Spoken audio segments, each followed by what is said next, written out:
साध संगत जी, प्यार से कहना धन निरंकार जी। सतगुरु के विश्वास की ज्योति जगी हुई है जिस मन में, इसमें कुछ संदेह नहीं कि ज्ञान ठहरता उस मन में। साध संगत जी कहते हैं, शेरनी का जो दूध है वो सोने के कटोरे में ठहरता है, रुकता है, ऐसा स्पेशल है। तो ऐसे ही साध संगत ये सबसे स्पेशल है। जो सतगुरु का ज्ञान है, जो सत्संगत, जो सच्चे पातशाह ने ज्ञान की बख्शिश की है, ये विश्वास के ऊपर ठहरता है सत्संगत। जब हमें सतगुरु के ऊपर पूर्ण विश्वास हो जाता है। सत्संगत बचपन में जब प्रथम कक्षा में गए तो जो टीचर ने कहा कि ए फॉर एप्पल, तो ऐसा विश्वास कि हाँ एप्पल को एप्पल ही बोला, तभी इस लेवल पे पहुंचे। वो सारी पढ़ाई होती चली गई तो सारा सतगुरु के गुरु के ऊपर विश्वास, जैसे जैसे सत्संगत होता जाता है जीवन में आनंद आता जाता है और विश्वास सत्संगत ऐसा हो जाता है कि फिर मीराबाई भी कह उठती है, पायो जी मैंने राम रतन धन पायो। प्राप्तियां करने को सत्संगत, वो राजा की रानी, राजा की बेटी, कुछ भी नहीं था प्राप्त करने को, सब कुछ था। लेकिन सत्संगत एक मन के अंदर जिज्ञासा कि मैं कौन हूं, मेरा स्वामी कौन है, कहां है, मुझे इसको पाना है। जिस प्रभु से मैं प्रेम कर रही हूँ, प्रभु है कहाँ। और साथ संगत ऐसी अवस्था आई कि वो बड़ी परेशान हुई, भटक गई। और फिर जब गुरु जीवन में आए और फिर गुरु रविदास के ऊपर ऐसा विश्वास हो गया, तो फिर उनके मन में ये ज्ञान का प्रकाश हो गया। और फिर गीत गाया, पायो जी मैंने राम रतन धन पायो। अपने सतगुरु के ऊपर ऐसा विश्वास हो गया सत्संग कि महात्मा सत्संगत इस रूप में भी बाबा अवतार सिंह जी महाराज अवतार वाणी में फिर चेतन कर रहे हैं। फिर सुख और दुख से ऊपर उठ जाता है। पावे सुख दे पावे दुख दे, मन ना पाना सीखी है कि आप जी का भाना, आप जी का हुक्म ही मेरे सर माथे। गुरु को राखिए सिर पर, रहिए आज्ञा माई। गुरु को सर पर राखिए और गुरु के हुक्म में रहिए, तो सत्संगत कल्याण होता है। सत्संगत अपने ही मन को सुनाना है और ये सबक पक्का करना है। सत्संगत कितने कितने एग्जाम्पल सुन रहे हैं कि पुरातन काल में एक ऐसे गुरु के भक्त हुए, ऐसे सतगुरु के भक्त हुए।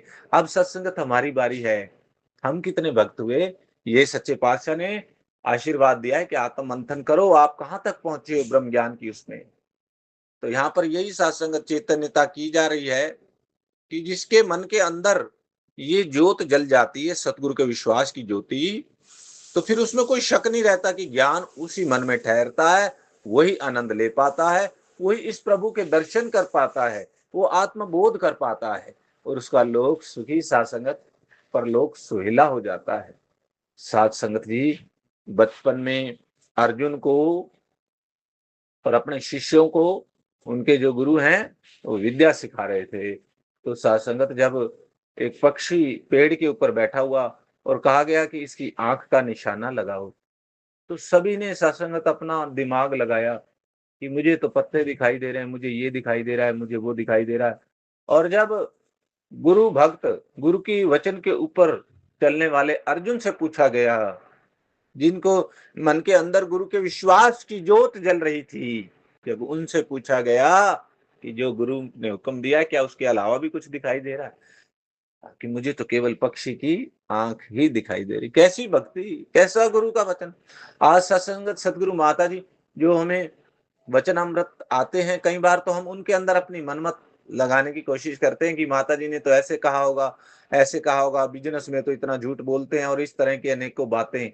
सत्संगत लेकिन जिसके मन के अंदर विश्वास की ज्योति है वो इसको समझ पाता है, इस पर चल पाता है।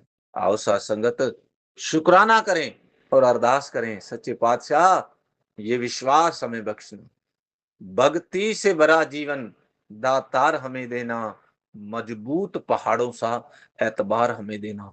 भक्त जो है भक्ति मांग रहा है और एतबार मांग रहा है कि ऐसा इतबार, ऐसा विश्वास मुझे आ जाए सत्संगत जी, जैसा विश्वास प्रहलाद को आ गया कि आग के अंदर भी वो आनंदित है, बिठाया गया होलिका की उसमें, आप सभी जानते हैं।